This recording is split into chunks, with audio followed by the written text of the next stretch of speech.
Hello' viewers, আজি আমি এটা কথা পাতিম যে আপুনি ৰাতিপুৱা ব্ৰেকফাষ্টত দৈ অকণমান খায় নেকি? বিৰাট প্ৰয়োজনীয় কথা এইটো। এটা বহুতে আমাক সুধিছে, মেছেজ কৰিছে যে দৈ খাব লাগে নালাগে, মই দৈ খাব নোৱাৰোঁ, এনেকুৱা ধৰণৰ বহুত প্ৰশ্ন থাকে।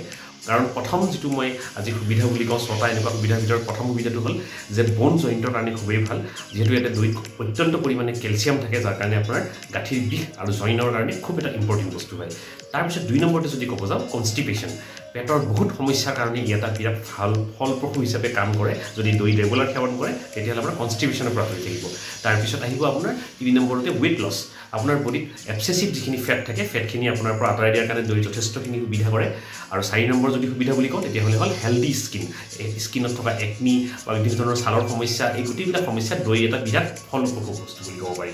আৰু আমি জানো যে দৈত খুব বেছি প্ৰবায়টিক্স থাকে, গুড বেক্টেৰিয়া থাকে, যাৰ কাৰণে 5 নম্বৰ বেনিফিট হ'ল খুব ডাইজেশ্যনত ই আমাক হেল্প কৰে আৰু হজম শক্তি বৃদ্ধি কৰে।